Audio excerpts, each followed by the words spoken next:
नमस्ते। मैं आचार्य सुशीला चोरू से यूट्यूब और फेसबुक के लाइव सेशन में सभी का स्वागत करती हूँ और बहुत बहुत मेरी तरफ से धन्यवाद देती हूँ जो व्यक्ति मुझसे जुड़े हुए हैं।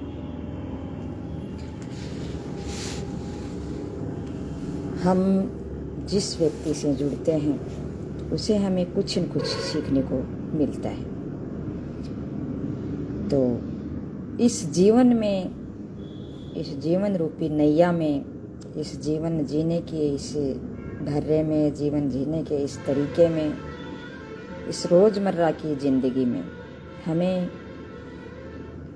क्या है कि मतलब कुछ न कुछ सीखना पड़ता है या कुछ न कुछ करना पड़ता है, कुछ न कुछ हमें अपनाना पड़ता है, कुछ हमें छोड़ना पड़ता है। अगर एक ही एक चीज़ में जब हम चलें तो हो सकता है हमें कोई नुकसान भी हो जाए या फ़ायदा भी हो जाए, लेकिन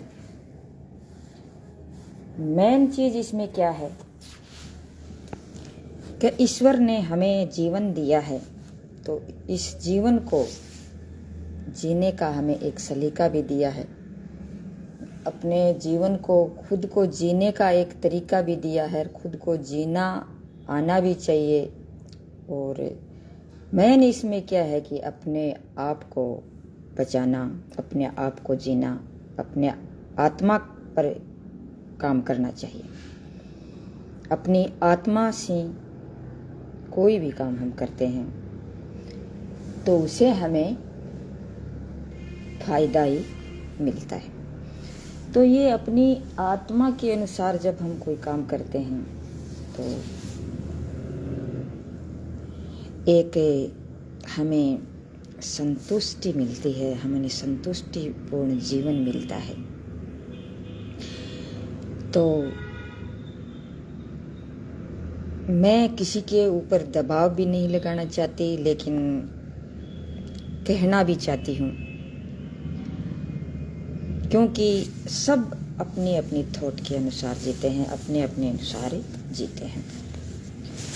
तो बहुत ही सुंदर अपने विचारों के माध्यम से मैं आपको कुछ एक अपने विचार जो प्रकट करना चाहती हूँ, जो मुझे मतलब सूटेबल लगे, अच्छे लगे।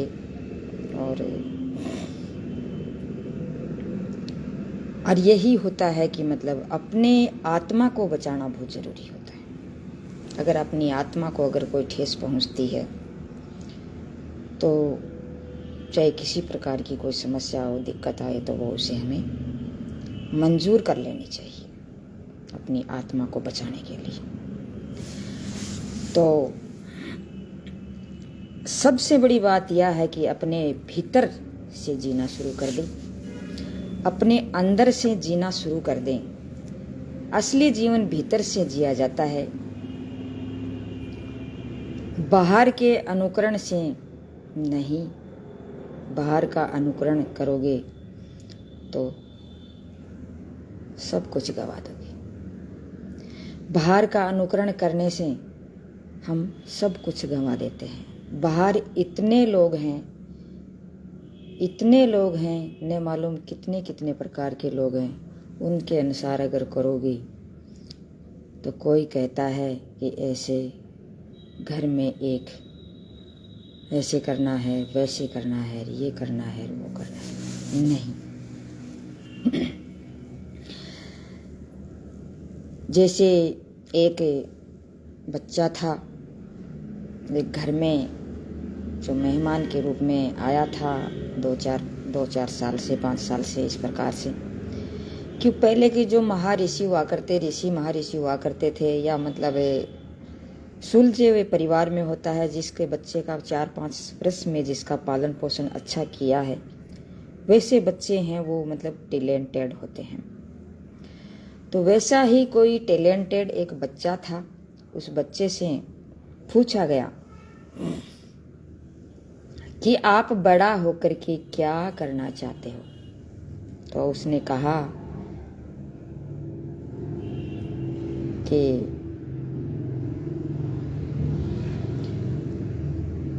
क्या करना चाहते हो बड़ा होकर के।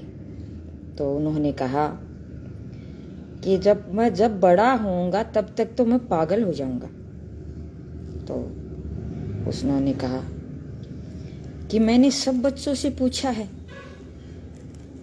लेकिन किसी बच्चे ने ऐसा जवाब मुझे नहीं दिया। लेकिन तुम तो बड़े बुद्धिमान हो, आपने तो मुझे बहुत ही बड़ी बात कही है, बहुत ही मजे की बात कही है, बहुत ही पत्ते की बात कह रहा है तुम।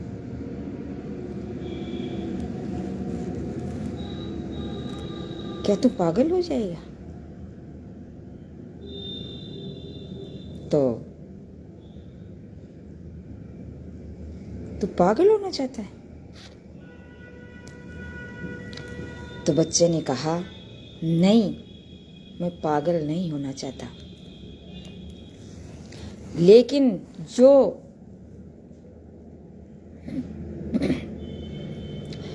जो परिस्थितियां हैं उसके अनुसार अगर कुछ हुआ तो मैं पागल जरूर हो जाऊंगा।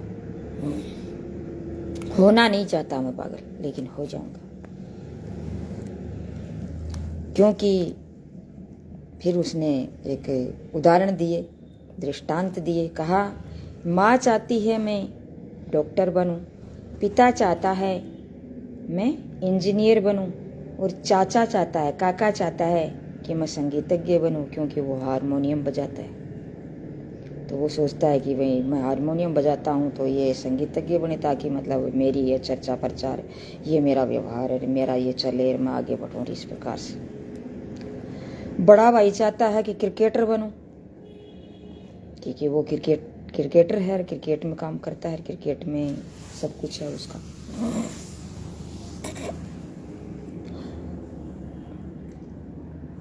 तो घर में जितने लोग हैं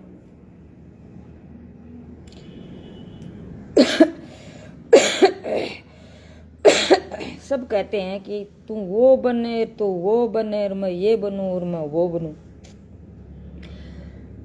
मुझे तो कोई पूछता ही नहीं है कि मतलब तू क्या बने, तू क्या बनना चाहता है।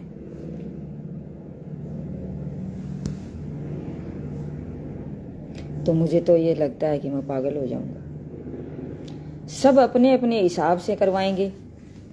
मुझे लगता है कि इन लोगों के हाथ में रहा तो निश्चित है कि मैं पागल हो जाऊंगा। लेकिन जिनको निर्णय करने का अधिकार दे दिया है, जिन व्यक्ति को, मतलब जिन बच्चे को, या तो या वो कह रहे हैं, या फिर अपन जिसे अपने पर खुद पर ले सकते हैं, कि जिनको अधिकार दे दिया है कि तो अपने भीतर से आने दो जो तू चाहता है। मतलब इसका मतलब यही है कि मतलब जिसको निर्णय ये दे दिया कि मतलब तेरे अंदर जो भीतर जो कुछ है उसको आने दे, तू जैसा चाहता है वैसा कर।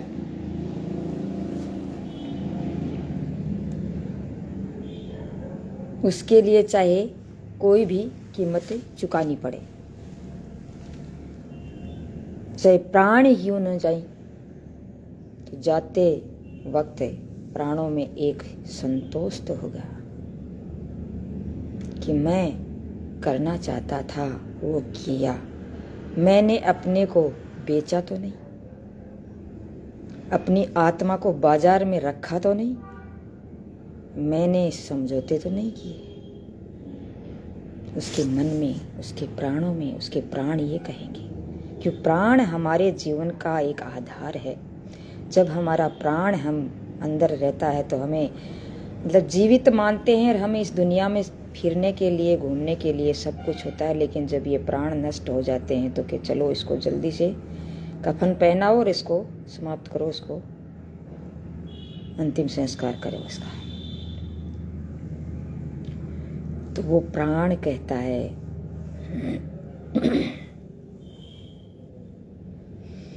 कि मैं कम से कम,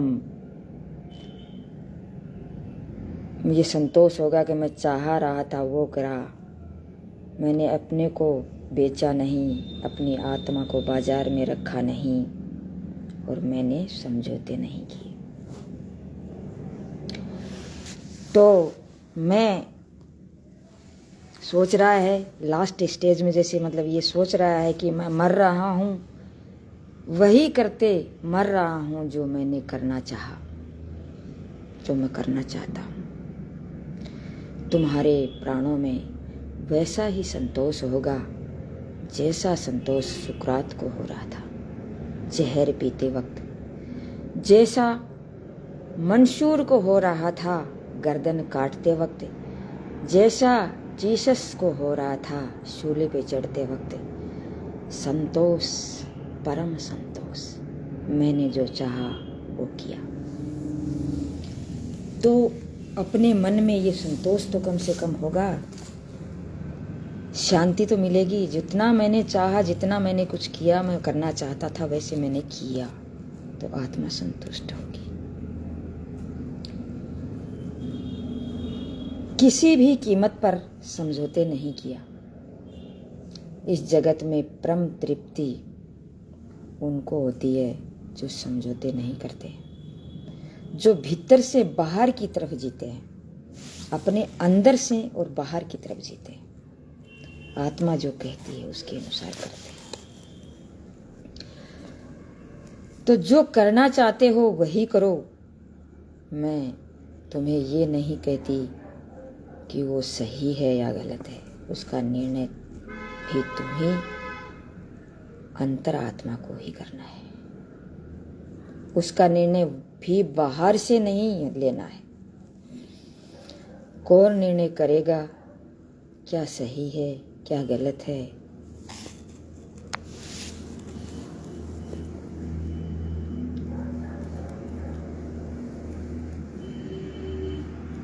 बुद्ध ने जब घर को छोड़ा था तो पिता ने कहा, समझाते हुए कि गलत है। पत्नी समझती थी गलत है, यशोधरा भी समझती थी गलत है, परिवार समझता था गलत है, सब समझते थे गलत है। लेकिन 2500 साल बाद क्या तुम ये कहोगे कि गलत था या गलत है? कि बुद्ध ने घर छोड़ा तो बुरा किया? नहीं, छोड़ते तो मनुष्य जाति वंचित रह जाती। अगर वो घर नहीं छोड़ते तो मनुष्य जाति है वो वंचित रह जाती, सदा सदा के लिए वंचित रह जाती। एक अमृत की धार बही है उसके बाहर जाने से, मगर जब छोड़ा था तो कोई भी पक्ष में नहीं था। बुद्ध अपना राज्य छोड़कर चले गए थे, लेकिन राज्य में जहाँ जाते समझते समझाते आते, सब लोग उसको समझाने के लिए आते थे। उन्होंने कहते सीमा छोड़ दी। आसपास के राजा आने लगे, वो उनसे उनके पिता के मित्र थे और उन्होंने कहने लगे कि आपने ये नासमझी कर रहे हो आप। आखिर बुद्ध की कहीं दूर जाना पड़ा। वो इस तरह से वो आते रहते थे जैसे ऐसे काम चलने वाला नहीं है, तो वो इग्नोर करते हुए सभी बातों को छोड़ते हुए कहीं दूर उसको जाना पड़ा और उनको कोई नहीं जानता, वहाँ उनको कोई नहीं जानता था, पहचानता न जानता था न पहचानता था। बात उन्होंने कांटे की ही की, बाल भी काट लिए, काट डाले और वस्त्र भी भिखमंगे जैसे पहन लिए और भिखमंगे मालूम होने लगे। गाँव में न जाने, जंगल में, गाँव में नहीं जानते थे और जंगल में रह करके वहीं चरते थे, वहीं कंदमूल खाते थे।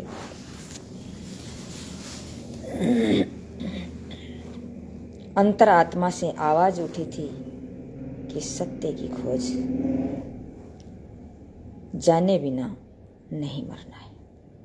आज तुम नहीं कहोगे कि बुद्ध ने गलत किया। बुद्ध ने बड़ा उपकार किया, पूरी मनुष्य जाति पर उपकार किया। ऐसा कल्याण किसी दूसरे मनुष्य ने नहीं किया। अगर तुम वहाँ होते तो बुद्ध को समझाते कि तुम क्या कर रहे हो। पिता की सुनो, पत्नी जवान है उसकी सुनो, बेटा अभी अभी युवा है या छोटा है, तो बेटा भी छोटा था उसका, बहुत ही छोटा था। बेटा अभी छोटा है, पैदा ही हुआ है, उनको छोड़ के आगे जा रहे हो, ये पलायनवाद है। ऐसा सब ने कहा था, लेकिन बुद्ध भीतर से जिए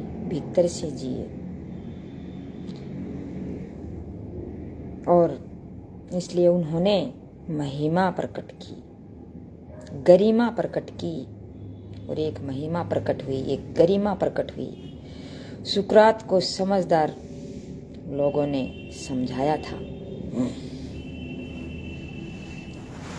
कि तू एथेंस छोड़ दे, यहाँ तू रहेगा तो फांसी लगनी निश्चित है।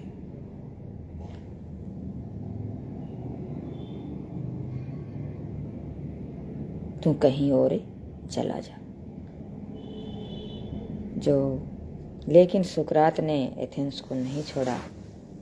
कहा मैंने जो कहना है वो एथेंस जैसी ही सुसंस्कृत समाज में कहा जा सकता है, और अगर ये सुसंस्कृत समाज मुझे मारना चाहता है और मारने को लिए अगर तैयार है, तो अगर दूसरे समाज में मैं जाऊंगा तो मैं और ही मुश्किल में पड़ जाऊंगा। वो तो और ही जंगली हैं, वो तो और ही अशिष्ट हैं, वो और ही असभ्य हैं।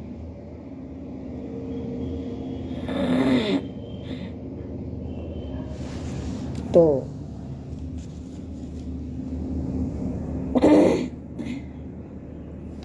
उन्होंने क्या किया, ऐसे असभ्य समाज में फिर मैं जाकर के करूंगा क्या।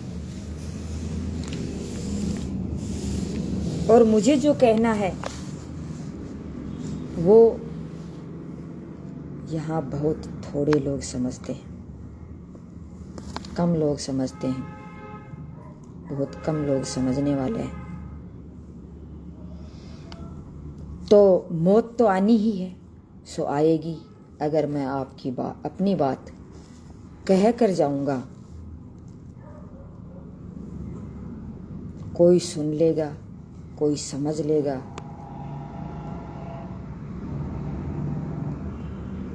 मैं तृप्त हो जाऊंगा। जिसने सूली पर चढ़ने में अड़चन अनुभव नहीं की, उन्होंने सूली पर चढ़ने में अड़चन महसूस नहीं की। जब भी कोई व्यक्ति अपने ढंग से जीता है, अपनी शैली से जीता है, अपनी मौज से जीता है, तो मौत दो कौड़ी की होती है। वो जानता है कि उसने किया है इतना, इस ढंग से जिया है, उसने जिया है, वो इतनी ढंग से जिया है कि इतनी परिपूर्णता से जिया है कि इस परिपूर्ण जीवन का कोई भी अंत नहीं हो सकता। मौत आएगी और चली जाएगी, मैं रहूंगा, और आएगी तो भी उस दिन हंसता हंसता मरूंगा और हंसता हंसता प्राण त्याग दूंगा। लोग क्या कहेंगे, लोग कौन इसका मूल्य क्या है, कौन जानता है इसका मूल्य क्या है।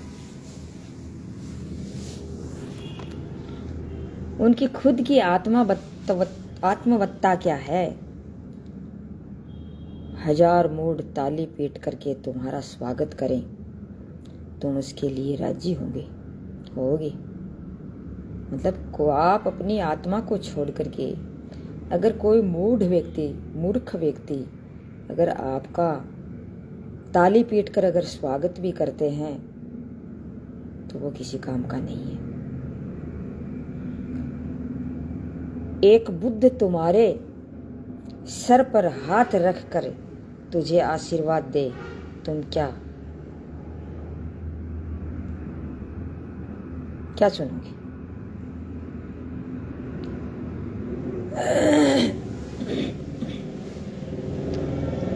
संख्या गिनोगे?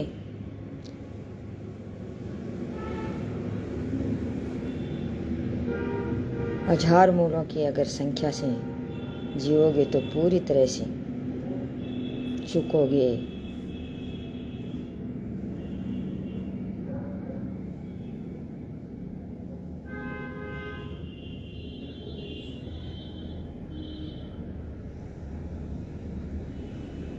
जानेंगे जानने वाले के लिए कि आदमी का एक इंसान भी काफी है। एक अच्छा इंसान या एक आत्मा हमें जो गवाही दे रही है तो वो एक काफी है। न जानने वाले लोगों को फूलों के जो हार भी हैं वो किसी काम के नहीं है। जरा संभल के चलना। और जो फूलों के हार पहना रहे हैं उनको पता ही नहीं है। एक धुन है, आज फूलों के हार पहना रहे हैं, कल वही जूतों के हार लेकर के आएंगे। वही के वही लोग उनके बदले में अगर देर तक वो हम चले तो कभी वो हार पहनाएंगे, कभी वो जूते देंगे, कभी हार पहनाएंगे, कभी जूते देंगे। उसको बदलते टाइम नहीं लगता। उनकी कोई आत्मा नहीं, तो इसलिए आत्मा, उनकी कोई आत्मा तो है ही नहीं, उनकी कोई स्थिरता तो है ही नहीं। आज सम्मान देते हैं तो कल गाली देंगे, फिर सम्मान देने लगते हैं तो उनकी बातों का कोई भी मूल्य नहीं है। तुमको पता है कि अलग अलग ढंगों से समाज है, अलग अलग बातों को सम्मान मिलता है। अफ्रीका में आपने सुना होगा, एक ऐसी कौम है जिसमें महात्मा अपने सामने के आधे जब बाल काट लेते थे तो उसे त्यागी कहा जाता था। और अपने यहाँ अगर ऐसा कोई काम हम कर लेते हैं तो ऐसे लगता है जैसे कोई सर्कस दिखाने वाला आया है। और वहाँ वो लोग हैं उसे क्या कहते हैं? त्यागी कहते हैं। तो इस समाज में न मालूम कितने कितने प्रकार के लोग हैं। मैं आपको बार बार इस चीज़ को दोहरा रही हूँ। समाज में अलग अलग प्रकार के व्यक्ति हैं, अलग अलग प्रकार के थॉट के व्यक्ति हैं। अपनी अपनी थॉट चलती है, अपनी अपनी थॉट के अनुसार चलते हैं। तो भटकने से अच्छा यही है कि अपनी आत्मा की सुनी जाए। अगर हम अपनी आत्मा की सुनते हैं तो संतुष्टि तो होगी। तो वो अफ्रीका वाले उसे आधा बाल जैसे आगे आगे से जैसे काट लेते हैं तो उसे क्या कहते हैं? त्यागी कहते हैं। अफ्रीका में ही एक दूसरी को समाज और है, दूसरा समाज है जिससे स्त्रियां क्या है, सुंदरता, जो सौंदर्य समझा जाता था, समझी जाती थी, तो उसके लिए समाज उसको सम्मानित करता था और उसके लिए कुछ नियम और कानून और कायदे हुआ करते थे। तो उसे कहा जाता था, मतलब वहाँ क्या होता था कि उसके जो होठ हैं दोनों, बड़े और छोटे दोनों होठ, ऊपर वाला और नीचे वाला दोनों होठ, इन दोनों होठों को बहुत ही बड़ा किया जाता था। मतलब दोनों बड़े बड़े हों। तो होठों को बड़ा करने के लिए उसे क्या करता था, उसके होठों पे पत्थर लटकाए जाते थे। वो होठ हैं वो बड़े हो जाते थे, बद्धे हो जाते थे। तो होठ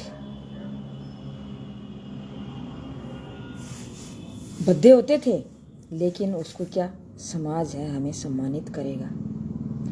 समाज हमें पॉइंट्स देगा, समाज हमें पुरस्कार देगा, समाज हमें सम्मानित करेगा। इसके लिए उन्होंने क्या करना पड़ता था, अपने होठ जो सुंदर होते थे लेकिन उसको बड़े बड़े होठ उसके ऊपर पत्थर लटका करके बड़े कर लेते थे सम्मानित होने के लिए। जैसे हमारे समाज में भी चलता है, सुंदरता दिखाने के लिए, अपने पति को सुंदर दिखने के लिए अलग अलग प्रकार की लिपस्टिक लगाती हैं। कभी किधर किस प्रकार की लिपस्टिक लगाती हैं, कभी किसी रंग की लिपस्टिक लगाती हैं, कभी किसी प्रकार के सुरमा है जो इधर से टेढ़ा मेढ़ा करके करती हैं, कभी बाल झुकाती हैं, कभी मतलब ये अपनी फेशियल करती हैं अपने को सुंदर दिखने के लिए, अपने समाज में सुंदर दिखने के लिए, अपने पति को सुंदर दिखने के लिए। लेकिन ये नहीं समझती कि ये लिपस्टिक तो खाएगी, ये फेशियल तेरी चमड़ी को खराब करेगा, ये आईब्रो हैं तो ये तुम्हारे चमड़ी में नुकसान पैदा कर सकते हैं। मतलब चमड़ी है वो यहाँ से खराब हो जाएगी, थोड़े दिन के बाद में अगर वो वहाँ से काली काली हो जाएगी तो है ना, उससे ज़्यादा बूढ़ी दिखने लग जाएगी। आईब्रो, मेरा तो ये क्या, आईब्रो बनाओ। भगवान ने जो आईब्रो दिए हैं उसको वैसे ही रखें। हाँ, कुछ कभी कभार जैसे मतलब थोड़ा बहुत अपन जैसे उसको अगर कुछ जैसे मतलब कोई भी जैसे 2-4 बाल वगैरह जैसे कुछ एक्स्ट्रा जैसे हेयर जो मतलब बहुत ज़्यादा लंबे भी हो गए और वो भद्दे लग रहे हैं, तो वो भद्दे लग रहे हैं तो उसको थोड़ा सा हम कर सकते हैं सही, लेकिन ऐसा करती हैं। लेकिन क्योंकि वो अफ्रीका वाली है उसको सम्मान मिलता है और इनको भी पति सम्मान देता है। वो मेरी पत्नी कितनी सुंदर है, देखो कितनी लिपस्टिक सुंदर लग रही है, कितनी अच्छी लग रही है, वाह क्या बात है, खुश हो जाती है, मस्त रहती है और उसे खुद को भी तृप्ति मिलती है। और कुछ सुंदरियां, कुछ ऐसे भी हैं देश जैसे हमारे देश में भी बहुत से लोगों को देखने को मिलता है, मुझे देखती हूँ मैं कभी कभार, तो वो क्या करते हैं कि अपने शरीर को, अपने चेहरे को गुदवाते हैं और गोदने के बाद वो चेहरा है वो बहुत ही भद्दा लगता है, लेकिन अगर समाज से सम्मान मिलता है तो वो गुदवाते हैं और गुदवाने में राजी होते हैं और पूरा शरीर गुदवा डालते हैं। समाज जो चाहता है वही लोग करने के लिए तैयार हो जाते हैं। जैसे चीन में हजारों साल तक मतलब स्त्रियां क्या करती थी, अपंग हालत में रहती थी और छोटी बच्चियों को पैरों में मतलब क्या करते थे, मतलब ये लोहे के जूते पहना देते थे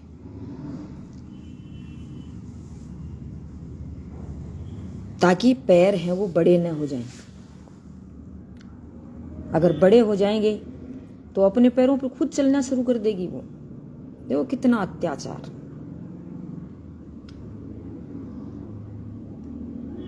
तो वो उसके पैर तो हैं वो छोटे रह जाते थे, बहुत छोटे बच्चे जितने, और शरीर है वो बहुत ज्यादा बड़ा हो जाता, विशाल विस्तृत। तो उनको क्या करना पड़ता था,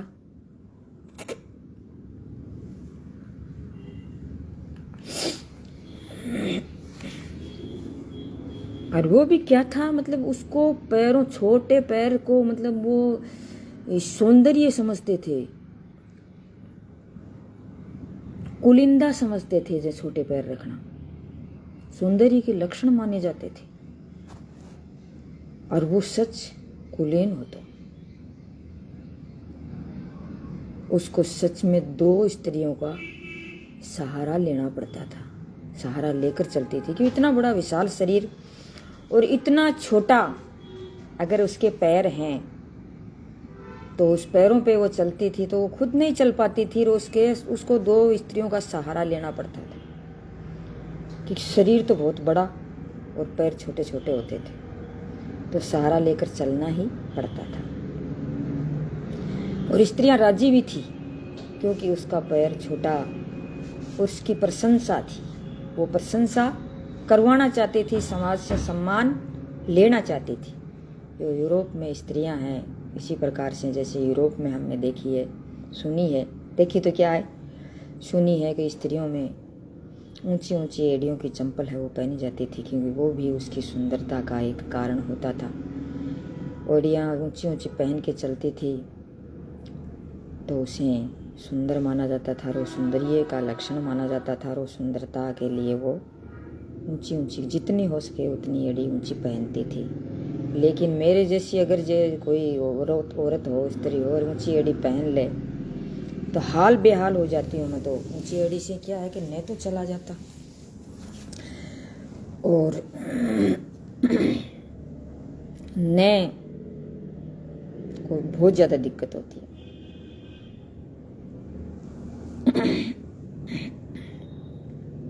तो मेरे से नहीं चला जाता, तो वो कैसे चल पाती थी। लेकिन वो अभ्यास करती थी उसके लिए, जैसे हीरो हीरोइन भी अभ्यास करती हैं अपने, जैसे डांस वगैरह करती हैं। तो उस डांस में मतलब ये कई बार मैंने देखा है, बहुत सी स्त्रियां ऐसी होती हैं, बहुत सी जो नायिकाएं ऐसी होती हैं जो मतलब ये इतनी बड़ी, ये अपनी हथेली है इससे ज़्यादा बड़ी की, मतलब एड़ियों की जो चंपल है वो जूते पहना करती हैं और डांस करती हैं। तो मेरे को ये महसूस होता है ऐसे कैसे करती हैं, लेकिन वो अभ्यास करती हैं, अपने वर्क के लिए करना पड़ता है, तो ये करती है।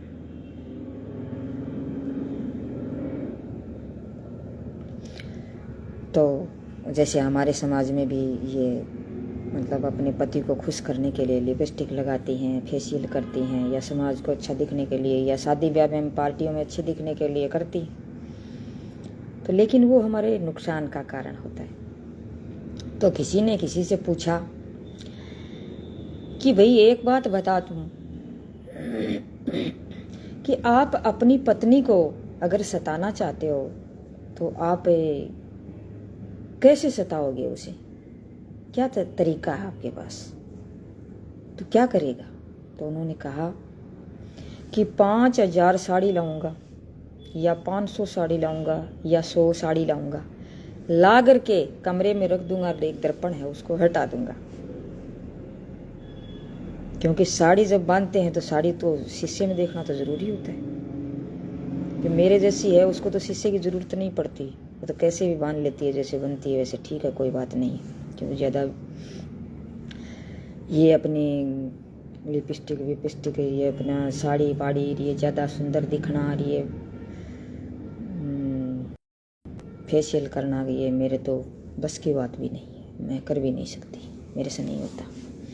जैसे विचार होते हैं वैसा ही होता है आदमी। तो बोला कहा दर्पण हटा दूंगा, तो वो क्या करेगी, पगला जाएगी, क्योंकि दर्पण तो चाहिए ही चाहिए। अंतर्वाणी को कुछ नहीं मिलता, ये मतलब दुखी हो जाएगी।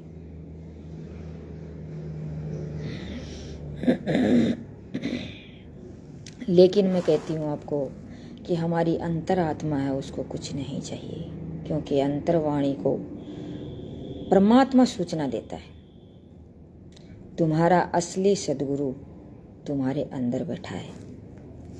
न कार की ज़रूरत है, न गाड़ी की ज़रूरत है, न बंगले की ज़रूरत है, न प्रतिष्ठा की ज़रूरत है।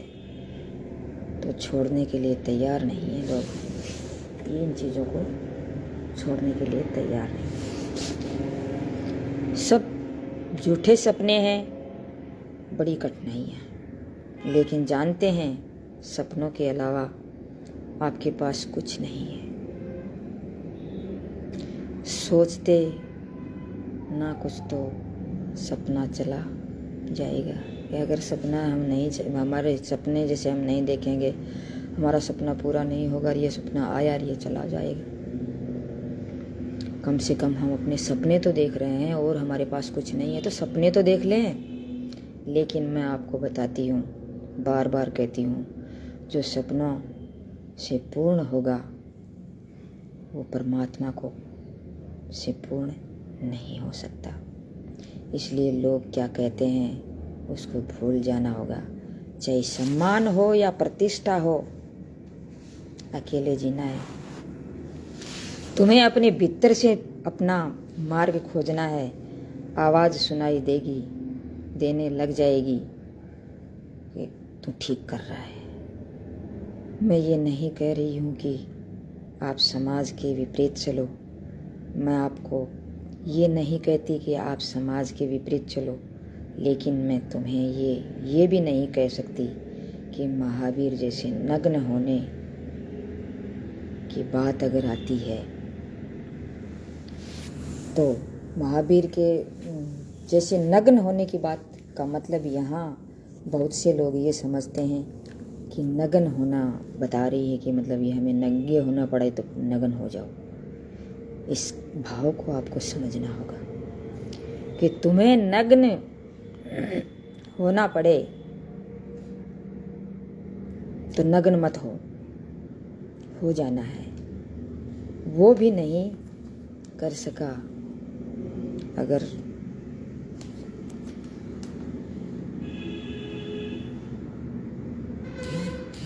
आत्मा में जब आपके मन में ये बात आती है तो महावीर जैसे मतलब नग्न होने का मतलब ये है कि मतलब महावीर जैसे व्यक्ति के, महान व्यक्ति के, महावीर जी जो जैनी हुए हैं, तो उसके अंदर जो आत्मा के अंदर से जो आवाज़ आई थी, जो भावना आई थी, उसको मैं नग्न होना बता रही हूँ। अगर वो भावना उठे तो वस्त्र गिरा देना। तो अगर जान जाती है तो चले जाने दा। लोग पत्थर मारते हैं तो मारने दो, खा लेना। अगर ऐसी भावना अगर आपके अंदर आती है, महावीर जैसी, अर्कबुद्ध जैसी और जीसस जैसी, सुकरात जैसी ये भावनाएं अगर आपके अंदर आती है तो कर लेना। लेकिन मैं तुमसे कह रही हूँ कि नग्न हो जाओ।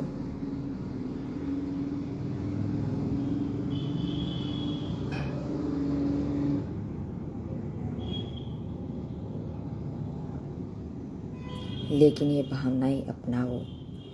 लेकिन मैं ये नहीं कहती कि नग्न के लिए नग्न हो जाओ, भावनाओं में ही खो जाओ, लेकिन अपनी औपचारिकताएं हैं वो भी निभाते रहो साथ साथ में, क्योंकि औपचारिकताएं निभाना हमारे समाज का एक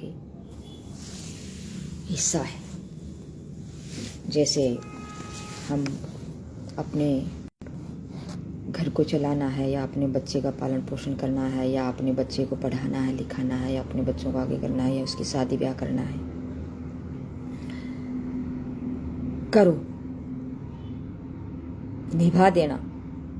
लेकिन अपनी आत्मा को मत बेचना, आत्मा को बचा लेना। जिसने आत्मा को बचा लिया है उसने सब कुछ बचा लिया है, और जिसने अपनी आत्मा को खो दिया है, जिसने अपने आप को खो दिया है, वो अपना सब कुछ खो दिया है। तो अपने आप को बचा लो, अपनी आत्मा को बचा लो और अपने आप को बचा लो और अपने आप को संभाल लो, तो ये मानो कि हमने सब कुछ बचा लिया। तो ईश्वर जो हमारे ऊपर बैठा है वो कभी हमारा बुरा नहीं होने देगा। अगर सलीके से और हिसाब से जब अपने सेल्फ डिसिप्लिन से जब हम अपना काम करेंगे, अपने वर्क में ध्यान देंगे और अपना जो आगे बढ़ने का काम करेंगे और अपने जो जिसमें हमें संतुष्टि है वो करेंगे, तो किसी ऐसे इंसान की कोई ताकत नहीं कि वो हमें गिरा सके। और गिराएगा तो एक दिन उसके मन में जरूर आएगा कि हम ये गलत कर रहे हैं। ऊपर से नहीं कहेगा, लेकिन उसकी आत्मा जरूर कह देगी कि हम गलत कर रहे हैं। और पछतावा होगा, ग्लानि होगी, दुख भी उठेगा, लेकिन समाज के 50 लोग उसके पास आएंगे, तू गलत कर रहा है, तू गलत कर रहा है, तू गलत कर रहा है। क्योंकि अलग अलग आदमी अलग अलग जगह से समझौते कर रखे हैं, अलग अलग आदमी अलग अलग जगह से अपने समझौते कर रखे हैं, एक दूसरे में उलझे हुए। तो उस उलझन को मिटाने के लिए कि मेरा ये काम गलत हो जाएगा, मैं ऐसे हो जाऊंगा और मैं ऐसे हो जाऊंगा, ऐसे काम करने ही क्यों पड़े जब आप अपने किसी से समझौते भरी ज़िंदगी न जियो और अपने हिसाब से जियो, और गलत समझौता मानने के लिए आपको इतना कोई फोर्स किया जाए तो करते क्यों? नहीं करना चाहिए। दुनिया तो ऐसे ही कराएगी, लेकिन आप करने के लिए तैयार हो, इसका मतलब आप भी वैसे आपके विचार हैं। नहीं करना चाहिए। और आज समझ में नहीं आई है तो कल जब समझ में आ जाए ना, तब मत करना। तो आगे बढ़ने के लिए त्यागी बनना पड़ता है, अपने आप को त्याग करना पड़ता है, अपने आप को मतलब सताना पड़ता है, अपने आप को पर संघर्ष करना पड़ता है, हौसला रखना पड़ता है, हमारा जज्बा दिखाना पड़ता है, हमारे अंदर कुछ न कुछ एक तो मनोबल रखना पड़ता है, मजबूती रखनी पड़ती है। अगर ऐसा जब करते हैं लोग तो आज करते हैं, लेकिन धीरे धीरे वो करना बंद कर देंगे, क्योंकि यहाँ थोथ नहीं है।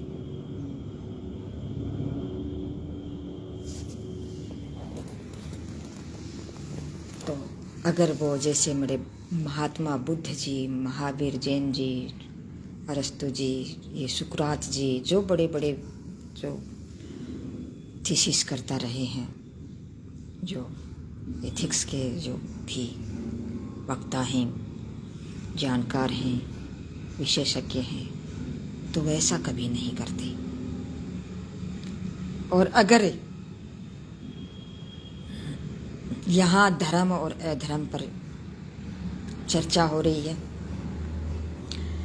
धर्म अधर्म पर धर्म की विजय है, अगर ये सही होता, अगर युद्ध करना सही नहीं होता, तो भगवान श्री कृष्ण जी अर्जुन को कभी नहीं कहते कि आप युद्ध करो।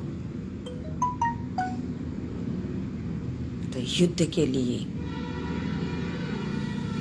धर्म के लिए ये युद्ध की जरूरत थी। तो आज बस इतना ही। मैं सुशीला योगाचार्य अपनी वाणी को विराम देती हूँ। जय हिंद, जय भारत। मेरे देश का कल्याण हो। जो महात्मा बुद्ध जैसे जो रास्ता दिखा करके गए हैं, जो कल्याण का रास्ता दिखा करके गए हैं, और उस कल्याण के रास्ते पे चलें और आगे बढ़ें। समाज का कल्याण उसी में है। किसी के साथ जिद करने में, किसी को सताने में, किसी को परेशान करने में नहीं है। और करते जाओ, लेकिन एक दिन इसका नतीजा, इसका परिणाम खराब ही होगा। Thank you. जय हिंद, जय भारत।